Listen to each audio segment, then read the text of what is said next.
Hey everybody, it's me Marquita, and I'm watching Radiantbritt, Radiantbritt. I'll link her video that I'm watching in the description down below. What popped in my head, and I have heard this multiple times, but literally it just clicked in there. I mean, my great little cells are working this morning. It's 9 o'clock in the morning. So, with that said, it's not after 8 o'clock p.m., that is.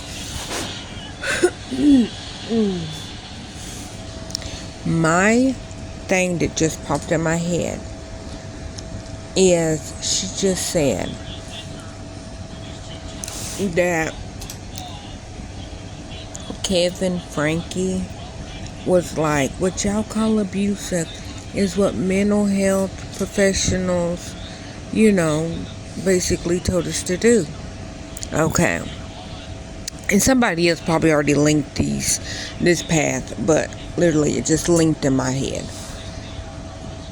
Think about that. Kevin said he was doing what medical professional or a therapist told him and Ruby to do. Who was Chad's therapist? Who was Ruby and Kevin's married counselor? Who's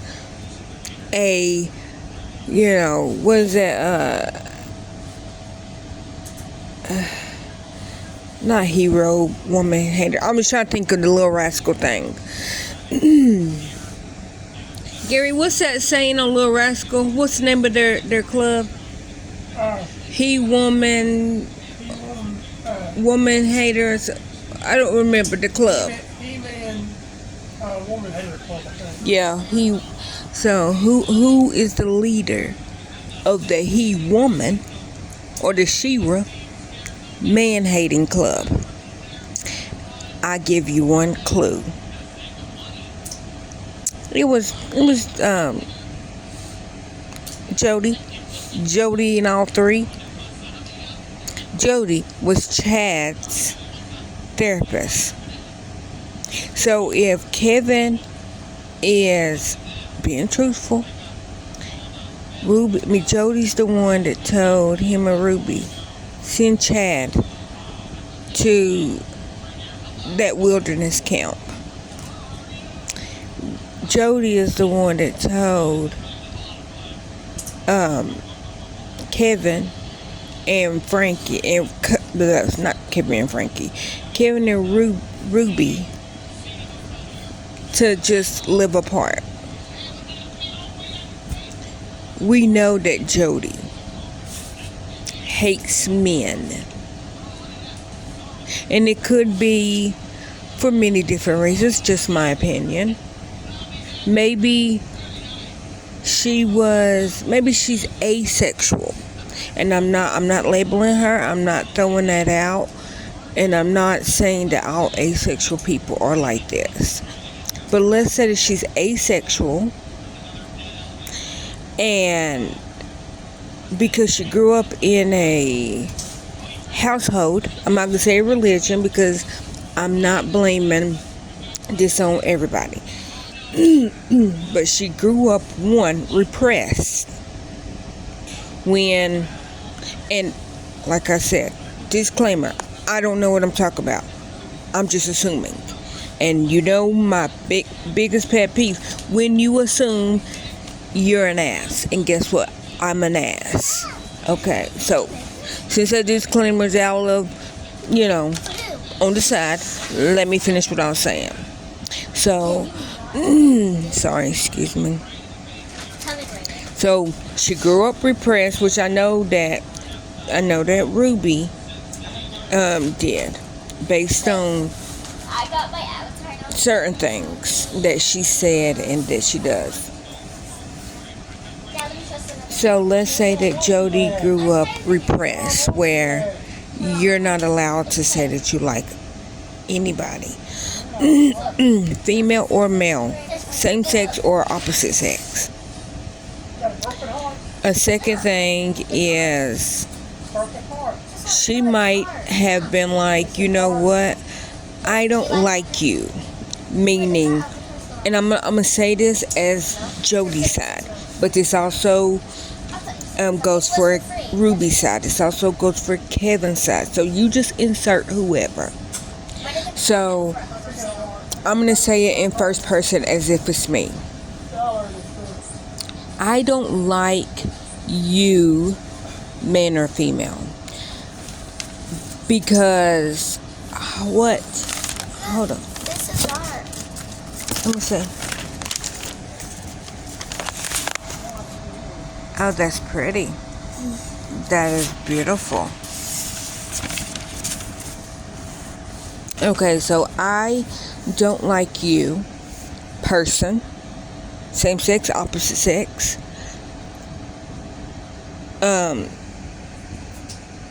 Because I don't know how to like you. I have these butterflies in my stomach, this flutter in my chest every time I see you. But when I had that when I was a kid, I was always beaten, like that feeling was beaten out of me. Assuming that feeling was beaten out of me, or it was lectured out of me through the church. Okay, you know what? Perfect example. This is like real life for me. Okay, my mama was a single parent, and so my mama had me and my sister. We're her only two kids. And then my daddy has my brother, but this was literally when I was an adult. That's when he was born. Me and my little brother were 22 years apart, and we're our dad's only kids, and me and my sister is my mama's only kids. Okay, so like real life situation. I was always raised that you don't accept money from men, or men. You don't sit on the lap of men. You wear long shirts, so nobody can't look at your butt. You know.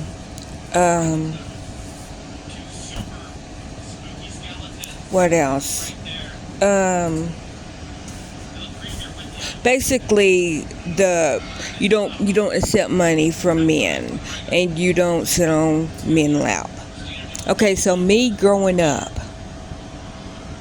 me hearing that every day, all day, up to 16 years, because I went to state custody when I was almost 17, so I was 16.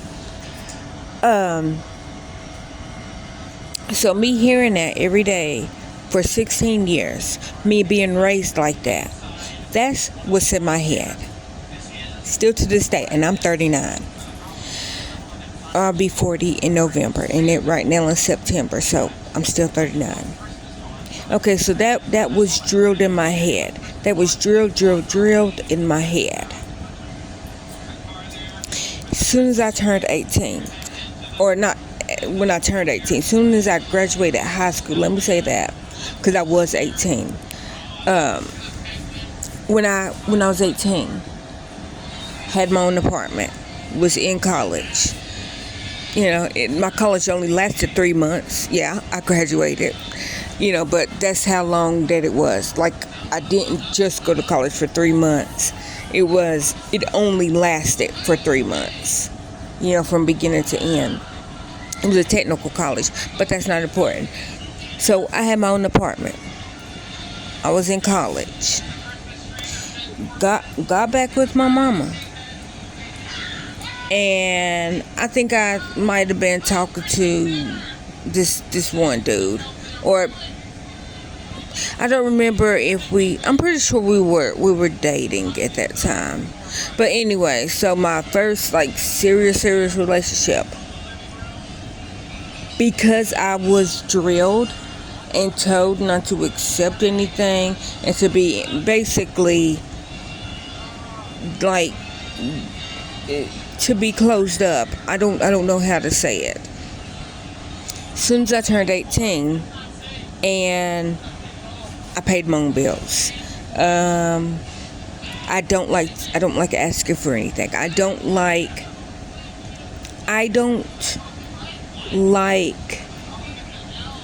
to have to depend on somebody. But that was because my mom and my sister kind of depended on guys, and then when they broke up or when things went left and the guys took their money away,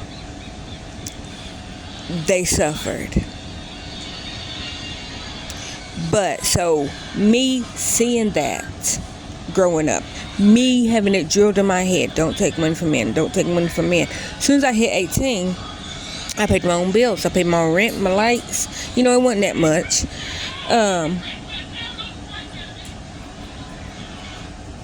And my mom was like, well, go get money from, said boyfriend.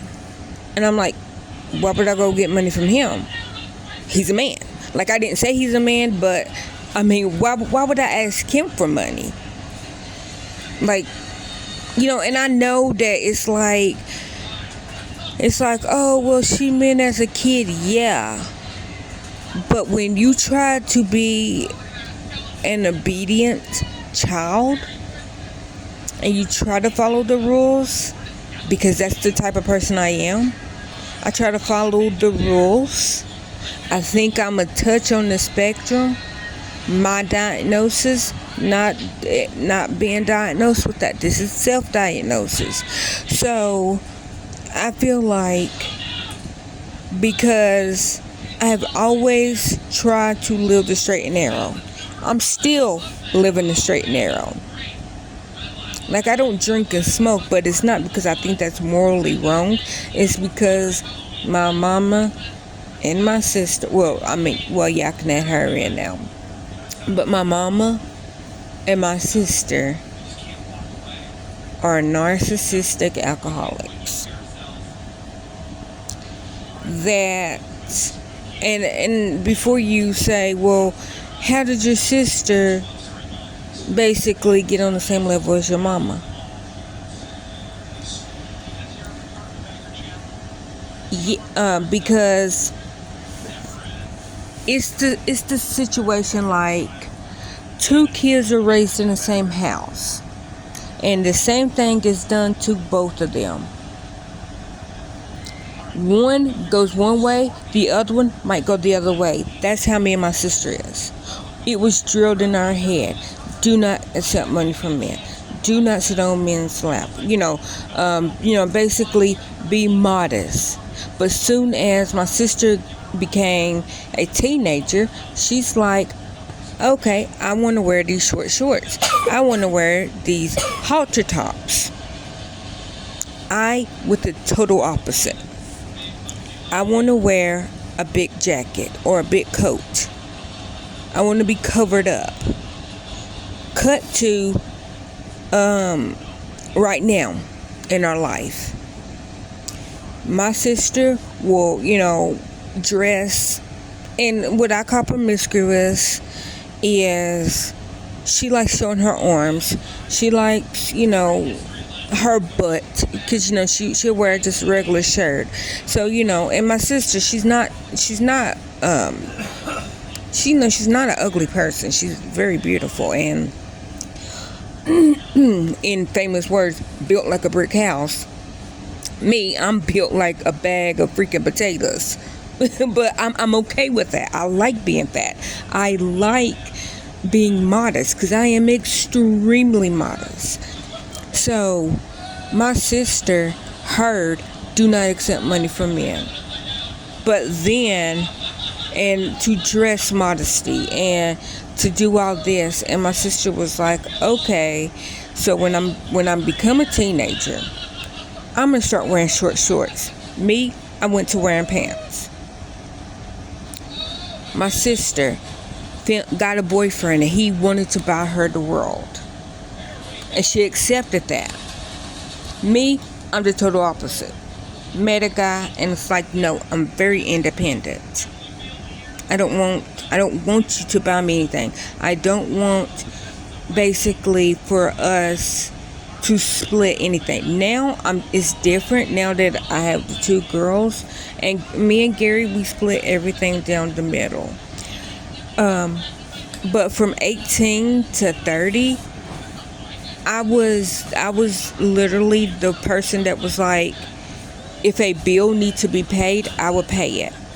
But that's because growing up, my mama would date a guy, and let's say that the guy pays the rent and my mama doesn't pay the rent and all that. When he leaves, we can't pay the rent. You know? Same difference as if Gary left right now, I could pay my rent. He's here, so we split everything. Me and Gary, we've been together for 16 years. 16 years. Like we moved in, like we met in 07, and we moved in with each other in 2010 after his daddy died and his mama moved to Florida with his sister. But up to 2015, I paid for everything. Like it was my apartment. He moved into my apartment, so it became our apartment. But the bills that he had before me that didn't have anything to do with me, he paid. The bills that I had that didn't have nothing to do with him, I paid. But now that the girls are working, because I feel like if the girls wasn't here, I would still be like that. But it was me letting my guard down and me accepting his help, so that we as in the whole family, so that we can do more things. So it's not just, okay, I pay all the bills and then, on my end, and he pay whatever bills on his end, and then when we want to do something fun, we don't have money because we paid the big lump sum of this bill. And like example, I'm not going to tell y'all like my business, but I'll just throw out some numbers. These are not the real numbers. I'm making up these numbers. So like my rent's $1,000, okay, and let's say that I get $5,000 a month working, whatever, and like my rent's $1,000 and the light bill's $200, and car payment $1,000. So that's what, $2,700. I don't remember how much I said, but anyhow, my point of it is okay, let's say that I pay all that, and then let's say that all my expenses come up to like $3,000. Gary's expenses come up to like $2,000, and we want to go on a cruise that might be $11,000 or something like that. But because he's paying his full bills and I'm paying my full bills, yes, I know we got a little bit of money left over after bills, to get household stuff and to get, other stuff.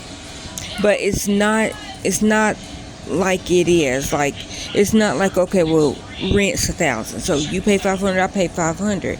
Yeah, I know that it's like, okay, it's kind of the same difference, but because we have two different banking accounts, if I see something that we need for the house, and because we split everything down the middle, all the bills and the expenses,